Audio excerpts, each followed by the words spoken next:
The UK unemployment rate has fallen to its lowest level since 2009, official figures show, at 7.4%. This is the lowest rate since the February to April period in 2009. The Office for National Statistics, ONS, said, the number of people out of work fell by 99,000 to 2.39 million in the 3 months to October, the ONS said. Prime Minister David Cameron told MPs the figures showed that the plan is working. Mr. Cameron said, there should not be 1 ounce of complacency because we have still got work to do to get our country back to work, and everyone back in work means greater stability for them, greater ability to plan from their future, greater help for their families. But the plan is working, let's stick at it, and get unemployment down even further. But Labour leader Ed Miliband, while welcoming the news, said more people are working part-time because they could not get the hours they need. This 7.4% rate compares with a figure of 7.6% for the 3 months to September, and is below the rate analysts had expected.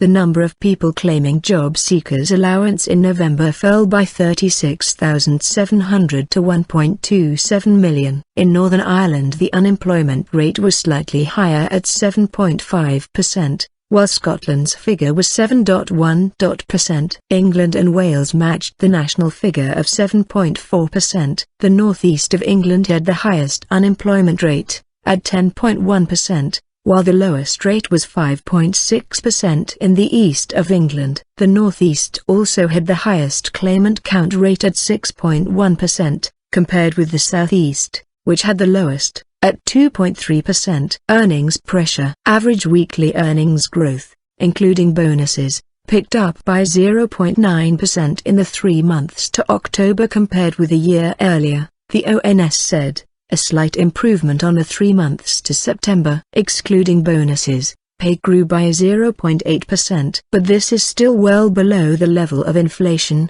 currently running at 2.1%. Meaning that people's earnings are still falling in real terms. The ONS data also showed that the number of people aged 16 and over who are in work was at a record high of 30.09 million, up 250,000 compared with the May to July period. The percentage of the workforce in the public sector minus 18.8% of those in employment, or 5.7 million people, fell to its lowest rate since the current data series began in 1999. Spectacular strength. Economists welcomed the latest jobs figures. David Tinsley, UK economist at BNP Paribas, said the UK labour market was showing spectacular strength. David Kern, chief economist at the British Chambers of Commerce, said, these are very strong labour market figures, which back our recent forecast of increased growth in the 4th quarter of this year. And Chris Williamson, chief economist at Market, said,